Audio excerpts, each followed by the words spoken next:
sesalkan hidupku, betapa juga nasibku, sebab Engkau tetap dekat, tanganmu ku pegang erat. Kami mempersembahkan hidup kami bagi-Mu Tuhan. Dan ini bukan hanya sekedar perkataan, tapi biar sungguh-sungguh menjadi kerinduan kami, sehingga dalam segala hal kami boleh sungguh-sungguh mengejar perkenanan Tuhan. Biarlah Tuhan memberikan kami terang firman-Mu hari ini, supaya kami mengerti rencana Tuhan, kami mengerti kehendak Tuhan, dan kami percaya ketika kami mengerti kehendak dan rencana-Mu, itulah yang akan membawa kami dalam kebahagiaan Tuhan. Urapi hamba-Mu yang tidak ada apa-apanya, urapi setiap kami malam hari ini. Kami buka hati bagi firman-Mu di dalam nama Yesus, yang percaya Tuhan di tengah kita, memberkati kita. Katakan bersama, amin. Tepuk tangan buat Tuhan, saudara. Silakan duduk. Shalom. Bagaimana kabarnya? Luar biasa. Iya, hari ini kita akan sama-sama belajar firman Tuhan, saudara. Kita semua pasti yang datang hari ini pasti kita punya pokok doa. Siapa yang punya pokok doa malam ini? Ya, yang punya pokok doa angkat tangan. Yang tidak punya pokok doa? Oh, berarti semua punya pokok doa. Saya yakin kalau semua punya pokok doa, berarti semua imannya hidup.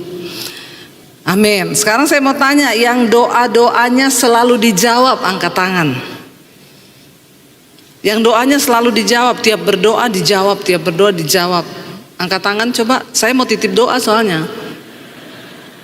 Kalau saudara tiap berdoa dijawab itu, wah berarti sakti saudara. Nah, hari ini saya kasih tema firman Tuhan, doa yang tidak dijawab. Ya, kalau pendeta biasanya khotbah doa yang dijawab, rahasia doa yang dijawab. Maka sore ini saya berikan tema doa yang tidak dijawab. Jadi saudara, ternyata ada hal-hal yang membuat doa kita itu nggak dijawab sama Tuhan. Banyak orang datang kepada saya berkata, Bu, saya ini udah berdoa, Bu, sudah lama saya berdoa, saya puasa, tapi kenapa nggak dijawab-jawab doa saya? Jadi saudara, hari ini kita akan belajar beberapa poin kenapa doa kita nggak dijawab. Sebenarnya ada 100 poin, tapi mungkin kelamaan saya kasih 4 aja. Ya, nanti kalau saya datang lagi baru kita sambung. Iya, saudara, ketika kita berdoa nggak dijawab, itu yang membuat banyak orang akhirnya kecewa sama Tuhan. Ya, kenapa doa saya nggak dijawab? Saya sudah begini, saya sudah begitu, saya melayani Tuhan. Lalu akhirnya ada yang mulai nggak Tuhan-Tuhanan lah, nggak usah lah. Buktinya doa saya juga nggak dijawab. Nah, supaya kita mengerti saudara, kita harus mengerti cara kerja Tuhan. Kita harus mengerti bagaimana prinsip firman Tuhan, supaya kita menjadi orang Kristen yang benar. Karena Rasul Paulus bilang kalau kamu itu sebagai prajurit, kamu harus berlatih sebagai seorang prajurit supaya kamu berjuang, kamu nembak itu tidak salah sasaran.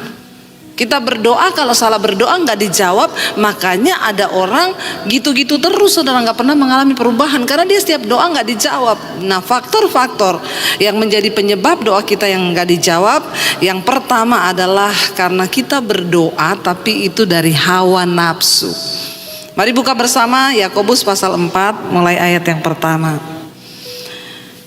Yakobus pasal yang keempat ayat yang pertama mulai, firman Tuhan berkata begini saudara. Kita baca bersama-sama supaya telinga kita mendengar, hati kita mendengar.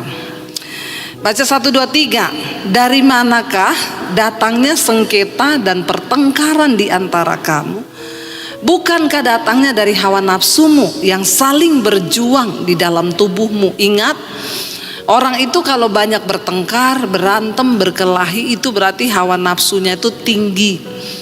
Ya, kita punya banyak keinginan tapi nggak terwujud-wujud, makanya bertengkar.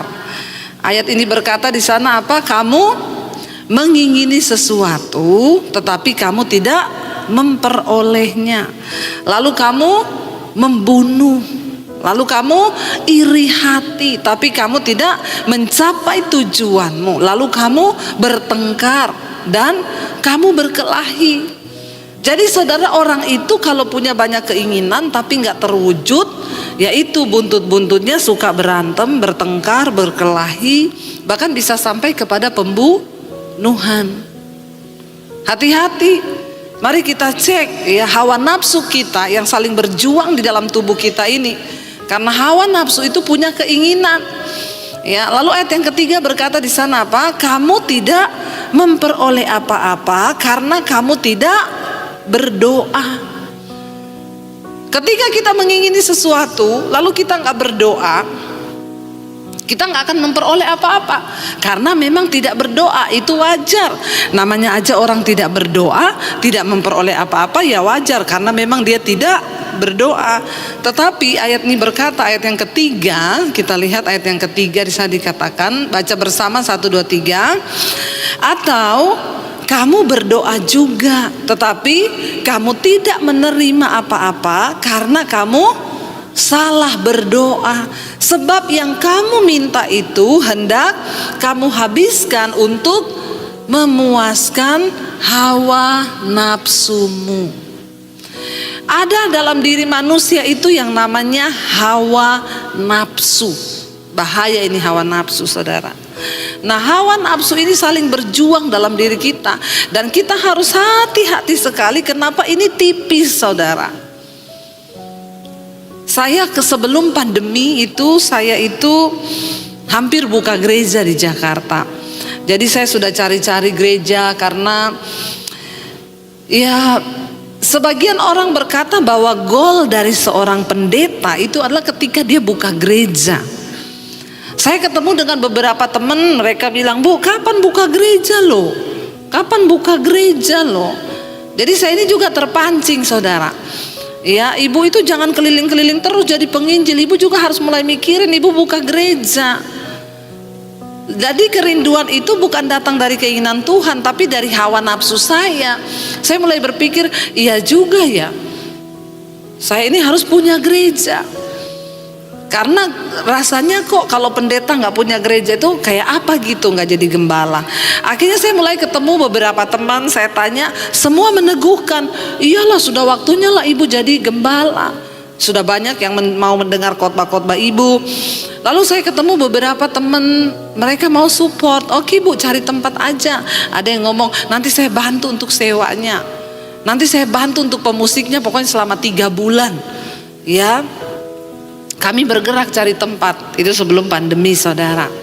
Kita bergerak cari tempat dengan suami, keliling ke hotel, kemana-kemana. Terakhir kita dapat di satu mall di Jakarta.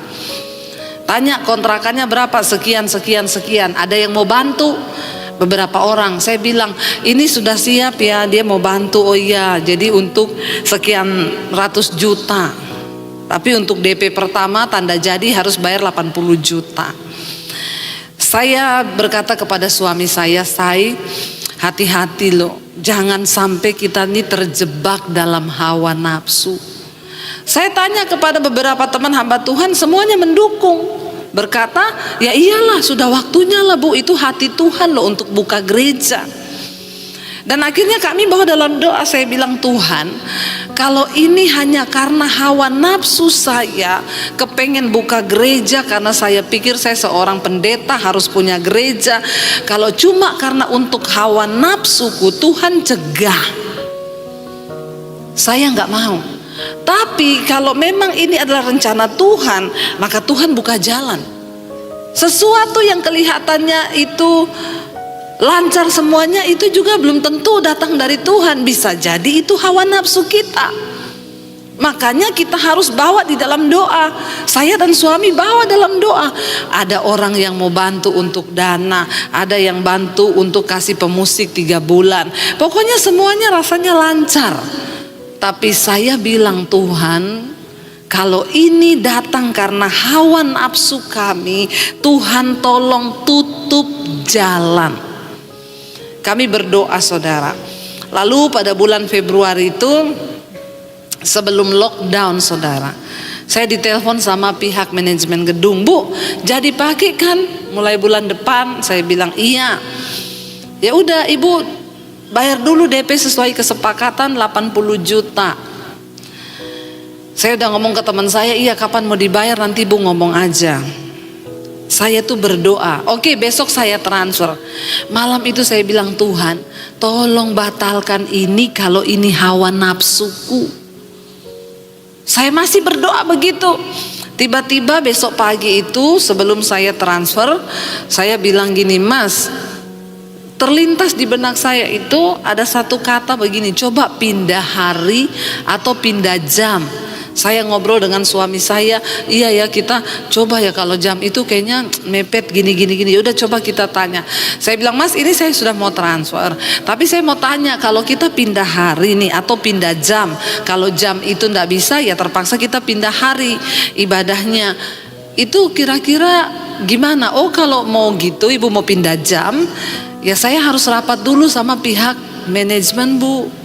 Tidak semudah itu, harus ketemu beberapa orang lagi karena beda jam itu beda harga. Kalau begitu Ibu tahan dulu uangnya, ndak usah transfer dulu. Nanti kalau sudah ada keputusan harga baru Ibu transfer. Saudara tahu saya menunggu waktu dia rapat dulu 2 minggu, nggak ada jawaban-jawaban, tiba-tiba lockdown. Gereja tutup. Virus datang. Jadi uang kami itu, uang teman-teman saya juga itu terluput 80 juta. Kenapa kita harus melibatkan Tuhan? Karena yang namanya hawa nafsu ini bahaya saudara. Bahaya. Ya kalau kita nggak benar-benar jaga, kita nggak benar-benar berdoa, ya kadang-kadang ada yang rasanya ini dari Tuhan loh. Padahal itu dari hawa nafsu kita loh. Yang pacaran di sini jangan memaksakan kehendak. Ya, hanya karena engkau punya hawa nafsu, berdoa buat cewek ini dalam nama Yesus jadi milikku. Buat cowok itu jadi milikku. Kadang suaminya orang ditengking dalam nama Yesus itu jadi milikku. Enak aja lu. Ya. Nggak boleh. Jadi pastikan kita berdoa minta Tuhan yang tuntun itu bukan sekedar hawa nafsu. Karena kalau hawa nafsu itu sangat berbahaya. Berapa banyak orang yang akhirnya jatuh, masa depannya rusak hanya karena lahir dari hawa nafsu. Ya dikatakan di sana engkau membunuh, engkau berkelahi, engkau tidak memperoleh apa-apa, lalu engkau melakukan semua itu tapi engkau tidak berdoa. Atau engkau berdoa juga dikatakan tadi ayat yang ketiga, tapi kamu salah berdoa karena yang engkau minta itu engkau akan menggunakannya untuk memuaskan hawa nafsumu. Ayat yang ketiga tadi dikatakan coba ya, atau kamu berdoa juga tetapi kamu tidak menerima apa-apa karena kamu salah berdoa. Jadi doa yang salah itu tidak mungkin didengar Tuhan. Ya kenapa doamu nggak dijawab-jawab? Mungkin engkau doa yang salah. Coba kita cek saudara ya. Saya dulu di Jakarta ketika pertama kali injak Jakarta, saya lihat gambar-gambar rumah di TV saudara. Ya, jadi kami pertama kali injak Jakarta itu tidak ada pelayanan sama sekali. Kita datang saudara di Jakarta, wah bayangannya itu orang itu kalau ke Jakarta muluk-muluk bayangannya menaklukkan ibu kota. Ya, padahal ibu kota lebih kejam dari ibu tiri. Makanya banyak orang datang ke ibu kota pulang lagi. Ya, lalu kita di Jakarta itu sama sekali ya, pertama ya ada pelayanan tapi nggak dapat gaji, pelayanan tapi akhirnya mulai goyah iman. Bagaimana ikut Tuhan ini? Apa kita ini ke Jakarta karena hawa nafsu? Uji lagi. Saya tuh tiap hari Minggu nggak ada pelayanan, saya nonton TV di rumahnya tante saya, ada gambar-gambar rumah. Saya tengking dalam nama Yesus, saya minta itu satu. Tiba-tiba saya dengar suara Tuhan, stop, jangan berdoa minta rumah. Aku panggil kamu ke Jakarta bukan untuk mikir kepentinganmu, pikirkan kepentinganku. Saya masuk di kamar, saya nangis saudara, ampuni saya Tuhan, ampuni hawa nafsu saya. Mulai sekarang iya Tuhan, saya janji saya tidak mau berdoa minta rumah lagi. Di tengah pelayanan kami di Jakarta mulai diberkati, suami saya bilang, "Say, berdoa saya minta rumah saya." Saya bilang, "Enggak. Tuhan tahu yang kita butuhkan. Kalau sudah waktunya pasti Tuhan kasih." Dan saya mau bersaksi hari ini, Tuhan memberkati kami dengan beberapa rumah. Tidak ada perkara yang mustahil, asal jangan engkau mengikuti hanya hawa nafsumu. Doa dengan hawa nafsu tidak mungkin dijawab. Lalu yang kedua saudara, kenapa doa kita itu tidak dijawab? Yang kedua, itu karena ada niat jahat di dalam hati. Niat jahat. Coba kita baca bersama. Ya, mari kita buka di dalam Mazmur. Ya. Kita buka di dalam Mazmur yang ke-17. Maaf saudara, Mazmur sebentar ya. Kita buka dulu Mazmur yang sebentar, ini ayat saya kok. Sorry. Ada ayatnya tapi nggak ada tulisannya. Niat jahat ya. Iya. Mazmur 66 ayat yang ke-17 mulai. Mazmur 66 ayat yang ke-17. Kita baca bersama. Ini dari Daud. Kepadanya aku telah berseru dengan mulutku, kini dengan lidahku aku menyanyikan pujian. Ayat yang ke-18 di sana dikatakan, seandainya ada apa? Niat jahat di dalam hatiku, tentulah Tuhan tidak mau apa? Mendengar. Sesungguhnya Allah telah mendengar. Ia telah memperhatikan doa yang kuucapkan. Terpujilah Allah yang tidak menolak doaku dan tidak menjauhkan kasih setianya daripadaku. Kenapa doa kita tidak didengar oleh Tuhan, tidak dijawab oleh Tuhan? Seringkali karena ada niat jahat di dalam hati. Saudara, ketika engkau mau berdoa, perhatikan dan coba cek dalam diri kita. Jangan ada niat jahat sekecil apapun di hati. Ya, Saul, dia berniat jahat terhadap Daud. Sehingga Tuhan akhirnya ya mengutuk Saul, saudara. Hancur semua kerajaannya, bahkan keturunannya, saudara. Dia melihat istri-istrinya bahkan diperkosa di depan matanya sendiri. Ya, jangan ada niat jahat di dalam hati kita. Dikatakan di sana, ya kepadanya aku telah berseru dengan mulutku, kini dengan lidahku aku menyanyikan pujian. Seandainya ada niat jahat dalam hatiku, tentulah Tuhan tidak mau mendengar. Mari kita introspeksi diri, kenapa doa kita selama ini tidak dijawab? Mungkin ada niat jahat di dalam hati kita. Seringkali ya ketika ada orang berbuat jahat kepada kita, mungkin keluarga kita, lalu tiba-tiba kita melihat di Facebook atau di mana dia sakit. Orang yang berbuat jahat pada kita ini sakit, atau kita dengar kabarnya dia sakit. Saudara, adakah niat jahat terbersit di hati kita? Kayak di sinetron itu loh. Kalau ada orang buat jahat terus sakit gini kan, semoga dia cepat mati. Itu di sinetron. Ya, di sinetron itu kalau kita nonton kan ya, mata jahat itu kan orang lihat, ini ada niat jahat di hati. Kalau di hati kita ada niat jahat terhadap orang, maka Tuhan tidak akan mendengar doa kita. Jangan ada niat jahat di tempat engkau bekerja, di rumah, dalam keluarga. Suami jangan punya niat jahat kepada istri. Istri jangan punya niat jahat kepada suami. Di dalam keluarga besar kita, walaupun ada keluarga yang mungkin berbuat tidak baik kepada kita, mari kita tetap jangan ada niat jahat. Karena kalau kita punya niat jahat, Tuhan itu tidak dengar doa kita. Mari kita cek, saudara, Tuhan ada nggak ya niat jahat di hatiku ini terhadap orang? Ya, niatnya jahat itu loh. Sedikit aja kita ngomong, mudah-mudahan dia itu memang, mudah-mudahan dia. Bahaya, saudara. Daud berkata, ya, terpujilah Allah yang tidak menolak doaku dan tidak menjauhkan kasih setianya daripadaku.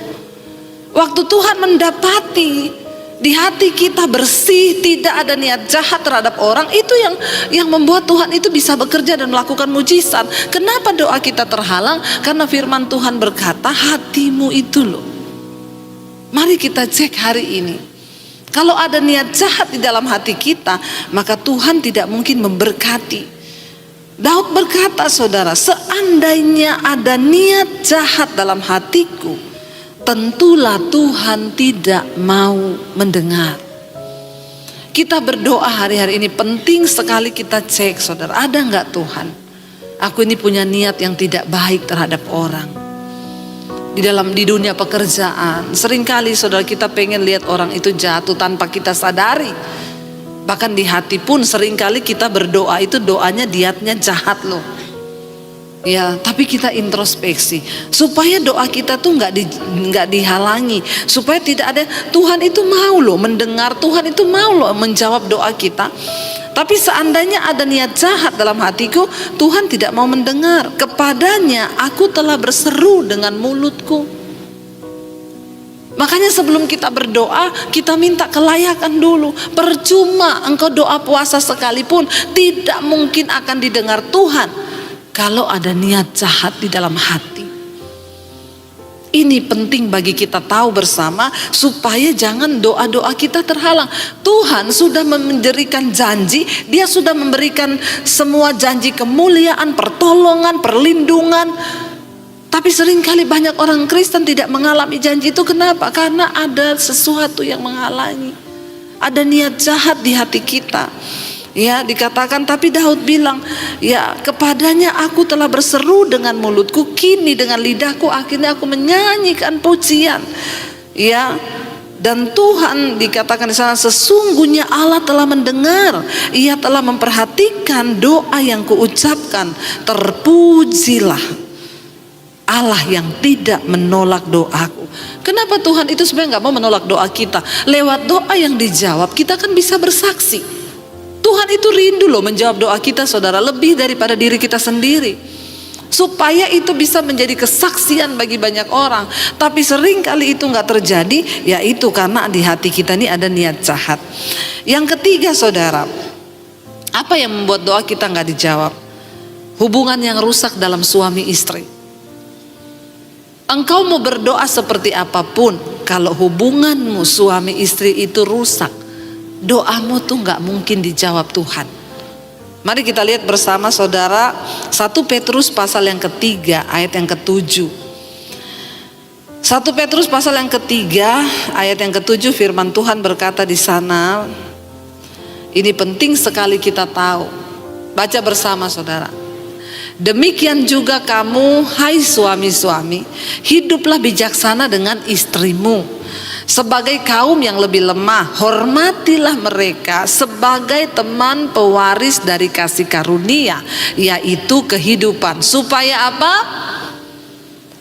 Doamu jangan, bapak-bapak, ya, kalau hati istrimu itu jengkel kepadamu karena engkau tidak berlaku bijaksana terhadap dia, maka siap-siaplah doamu itu pasti terhalang. Makanya sebagai suami istri kita harus hidup rukun bersama. Firman Tuhan berkata, di mana ada orang hidup rukun bersama, kesanalah berkat Tuhan itu diperintahkan. Siapa di sini yang kalau berantem tidak omongan 3 hari 3 malam? Tidak ada ya, semua luar biasa, amin.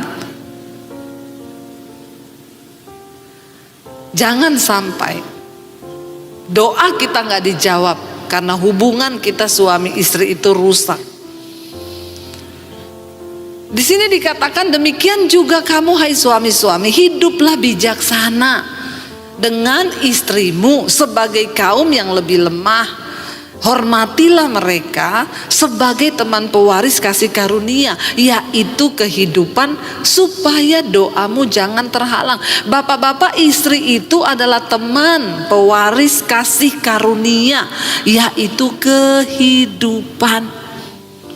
Jadi jangan macam-macam sama istri, amin, amin, bapak-bapak.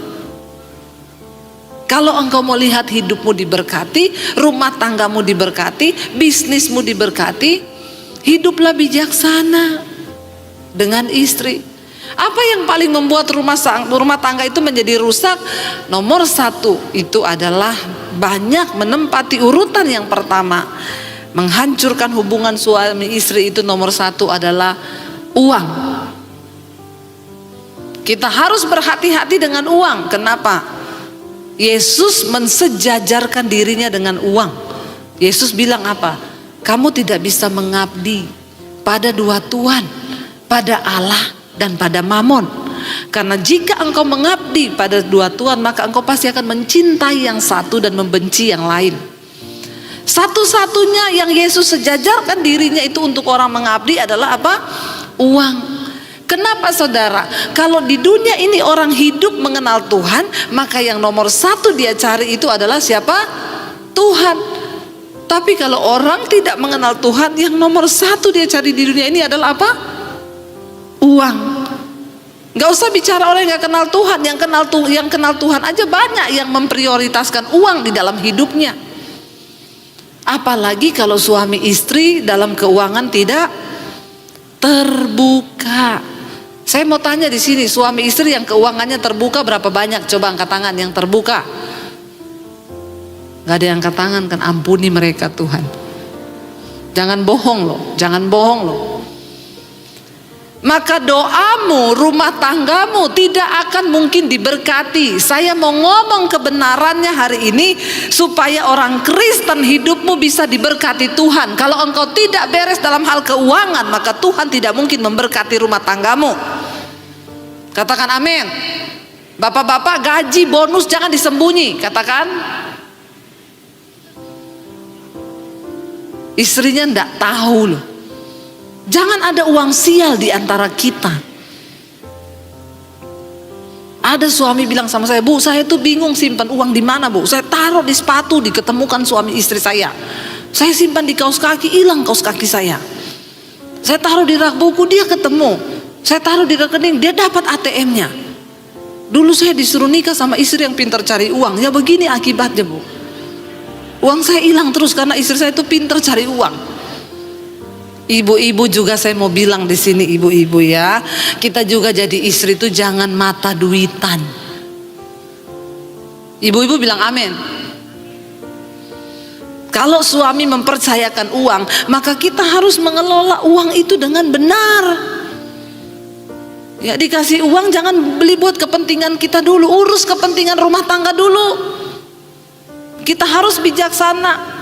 Saya dulu enak tinggal di Solo. Kenapa saya dulu nggak mau pindah ke Jakarta waktu Tuhan suruh pindah di Jakarta? Dulu di Solo itu satu hari hidup 50.000 cukup. Di Solo loh. Kalau saya nggak sempat masak, beli aja soto 1 mangkok. Bang, beli soto bang, 10.000. Kuahnya yang banyak ya.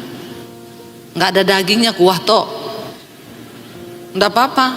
Yang penting bisa makan 5 orang. Ya, di Solo itu dulu hemat. Kita nih kalau mau masak sendiri tuh hemat. Kita juga istri harus bijaksana supaya suami mempercayakan keuangannya kepada kita. Alkitab berkata, istri yang takut akan Tuhan, suaminya tidak kehilangan keuntungan. Karena istri takut akan Tuhan. Dalam hal keuangan pun kita harus bisa dipercaya. Ini penyebab rumah tangga Kristen tidak diberkati dalam hal uang. Suami istri tidak jujur bertobat. Kalau engkau mau lihat keluargamu diberkati Tuhan, hidup jujur dalam hal keuangan, saling terbuka. Bapak-bapak jangan simpan uang sendiri, istri nggak tahu.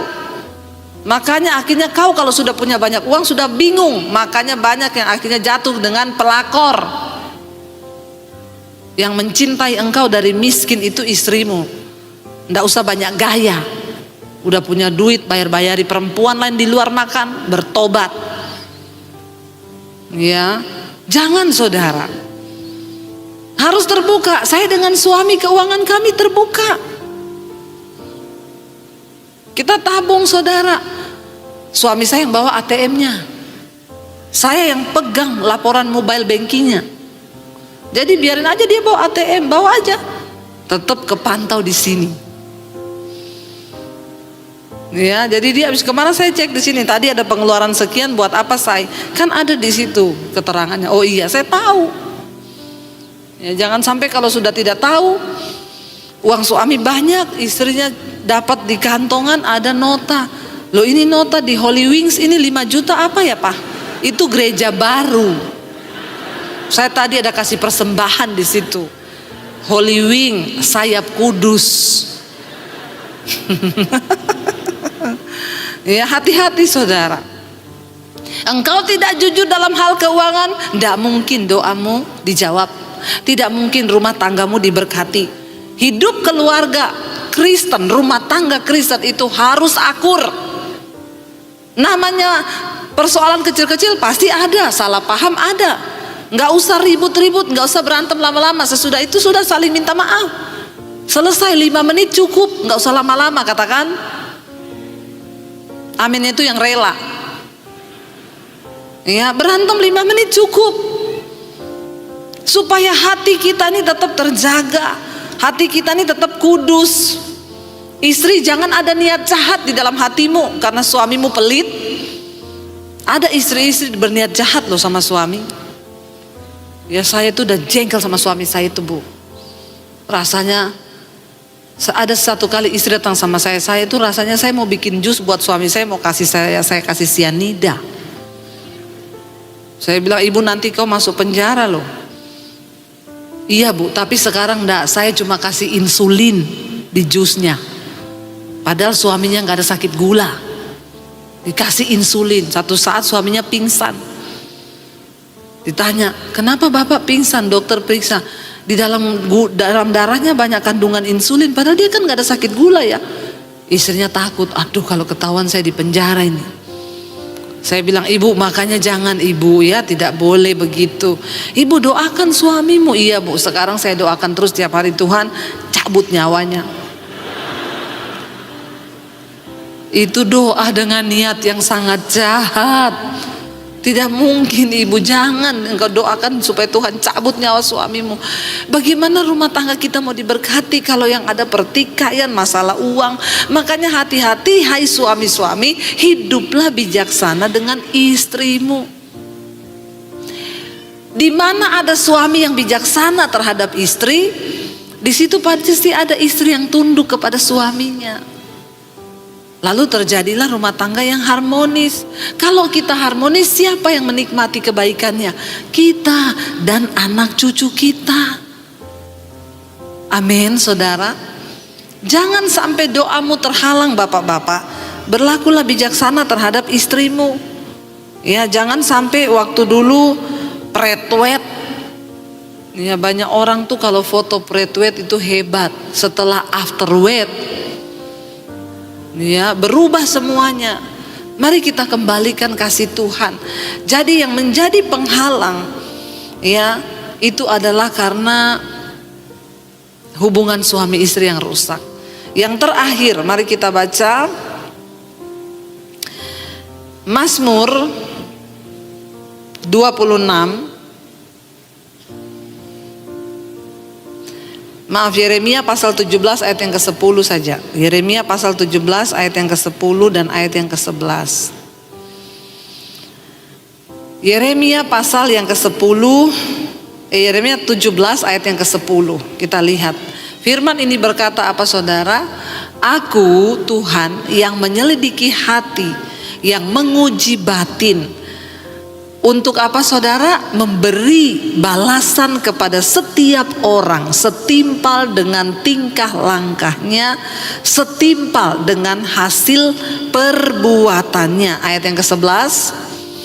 Seperti ayam hutan yang mengerami yang tidak ditelurkannya, demikianlah orang yang menggaruk kekayaan secara tidak halal. Pada pertengahan usianya ia akan kehilangan semuanya, dan pada kesudahan usianya ia terkenal sebagai seorang bebal.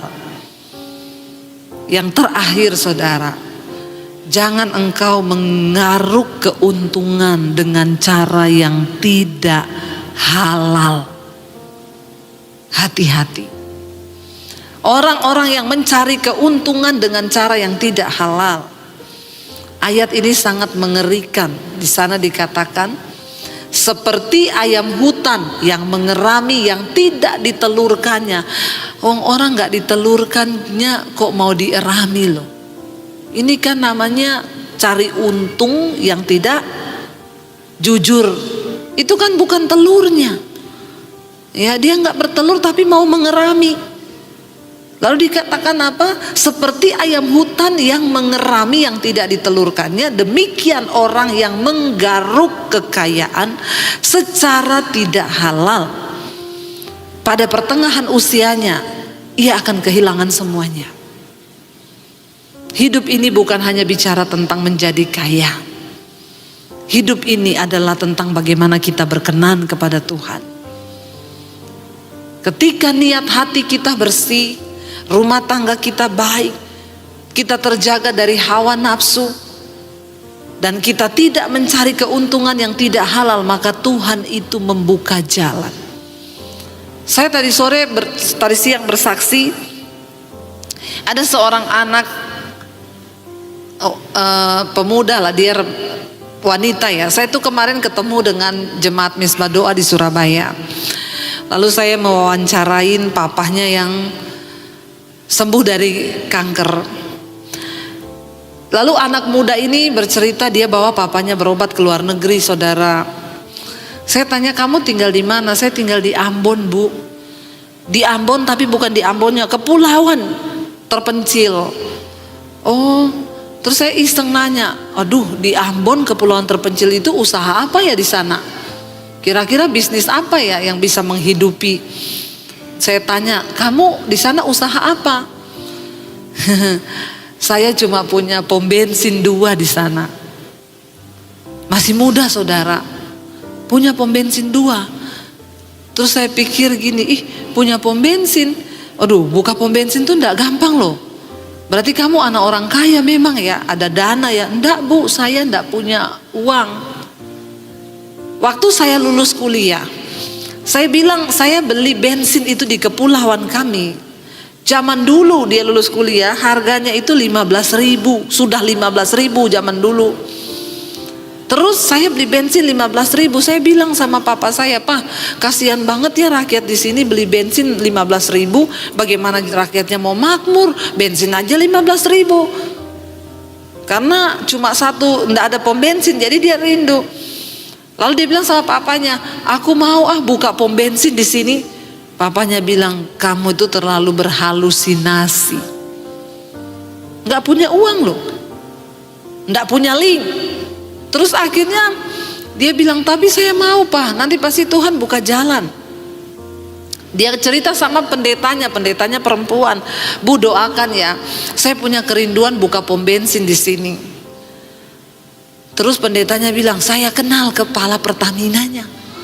Ayo saya antar kamu ketemu. Siapa tahu bisa ngobrol-ngobrol. Diantarlah, saudara. Sampai di sana ketemu sama satpam. Mau cari siapa? Cari kepala Pertamina. Sudah janjian? Belum. Mau ngomong apa? Ada urusan. Terus ditanya, emang kenal sama kepala Pertaminanya? Pendetanya ngomong, kenal. Bapak ini kan? Bukan, Bu, itu sudah pensiun lama. Oh, lah sekarang siapa? Udah diganti sekarang. Ya, harapannya nggak ada, saudara kan? Udah nggak ada harapan kan? Tapi orang itu kalau niatnya baik, akhirnya dia bilang, tapi saya mau ketemu, boleh nggak Pak Satpam? Boleh, tunggu di sini, saya ngomong dulu, tanya dia mau nggak ketemu. Akhirnya satpamnya datang, boleh, mau tuh bapaknya ketemu. Akhirnya masuk ke ruangan, ditanya mau ada apa, perlu apa ya? Pak, saya ini rindu buka pom bensin di daerah saya. Daerahmu di mana? Di daerah sini. Oh, itu sudah masuk 7 perusahaan besar yang mau buka pom bensin di situ. Dan mereka ini 7 perusahaan mitra kerja kami sudah punya beberapa pom bensin di tempat lain. Oh, berarti enggak bisa ya? Enggak mungkin bisa karena kamu pasti kalah tender. Ya sudahlah, enggak apa-apalah Pak, yang penting ada yang buka di situ karena kasihan bensinnya mahal. Kamu kenapa pengen buka pom bensin? Niatmu apa? Niat saya supaya rakyat itu enggak keberatan beli bensin 15.000. Oh, bagus juga ya kau. Kalau semua pengusaha hatinya kayak kau itu, cepat makmur negara ini. Tapi sorry, sudah tidak bisa. Ya udah Pak, yang penting segera dibuka. Saya pulang ya. Waktu jalan keluar saudara, diantar sama kepala Pertamina, ada petanya mereka, kota mereka di situ. Lalu kepala Pertaminanya bilang, kalau di sini memang sudah tidak bisa. Tapi kamu mau nggak kalau di kepulauan ini? Dia bilang, Bu, itu kepulauan tempat tinggal tunangan saya. Rencana saya setelah menikah mau tinggal di situ sama tunangan saya. Loh, Tuhan itu loh. Kalau orang itu niat hatinya baik, tidak mau mengambil kekayaan yang tidak halal. Lalu dia bilang, oh kalau di situ bisa ya Pak, bisa. Yang penting syaratnya kamu punya tanah aja. Dia telepon calonnya, kamu punya nggak tanah di daerah situ? Punya, ada di dekat sini. Pak, ada Pak, tanah situ ada. Ya udah, kasih alamatnya, nanti beberapa hari lagi kita janjian, saya survei. Kepala Pertaminanya survei tanah calon suaminya, bisa ini buat pom bensin. Ya udah, mana nanti saya urus semua izinnya. Kamu tidak perlu bayar 1 sen pun. Nanti saya urus izinnya. Akhirnya diurus saudara, dia pinjam bank, jadilah pom bensinnya, buka 1 pom bensin, diberkati. Lalu ditawari lagi sama kepala Pertaminanya, kamu mau buka nggak di daerah yang agak jauh dekat laut? Mau Pak, urus izin tanpa bayar 1 sen pun. Padahal orang tuh kalau mau buka pom, saudara tahu sendiri untuk menangkan tendernya. Saudara, dia buka di situ, ditawari sekalian sama pemerintah, mau nggak sekalian buka dermaganya supaya kapal-kapal nanti yang datang angkut bensin, angkut apa-apa, ada dermaga di situ. Dia sekalian buka dermaganya. Sekarang diberkati Tuhan. Saudara, tepuk tangan buat Tuhan. Secara manusia tuh nggak mungkin, tidak punya modal sampai papanya bilang kamu berhalusinasi buka pom bensin. Tapi apa sih yang mustahil bagi Tuhan?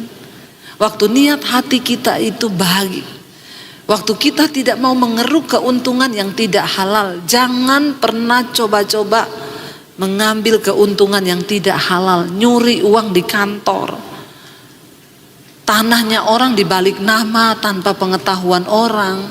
Banyak loh orang Kristen masih mau melakukan hal yang seperti ini. Ingat, hidup ini bukan cuma soal kaya. Satu saat kita akan mati, kita akan tinggalkan semuanya, dan kita harus mempertanggungjawabkan hidup kita di hadapan Tuhan. Karena itu saudara, mari kita tetap berdoa kepada Tuhan, tapi buang semua penghalang-penghalang doa itu. Sebab kita percaya Dia Bapa yang turut bekerja dalam hidup kita. Mari kita bangkit berdiri bersama. Kita mau naikkan lagu Tuhan Selalu Menolongku. Musim apapun dalam hidup kita, kita percaya bahwa Dia Tuhan yang tidak pernah meninggalkan. Sekalipun musim berganti, kita tetap percaya bahwa Dia Tuhan yang mau menolong kita, mau menjawab setiap doa-doa kita. Dia tidak pernah membiarkan sesuatu yang jahat, sebab tidak ada rancangan Tuhan yang buruk atas hidup kita. Mari imani pujian ini saudara. Musim akan selalu Tuhan, Kau yang selalu, Tuhan selalu menolong. Amin. Kami percaya Tuhan Engkau selalu menolong kami. Engkau yang selalu menjaga kami Tuhan. Amin.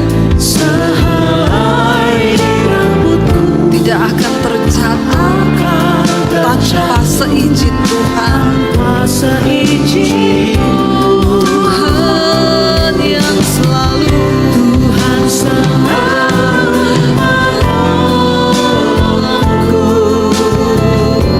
selalu menjagaku. Dia mengenyangkanku dan meliharaku seumur hidupku. Tetap bawa di dalam doa saudara, katakan, kami percaya tidak ada perkara yang mustahil bagimu Tuhan. Engkau yang sanggup menjawab doa-doa kami, anak-anakmu yang berseru kepadamu Bapa.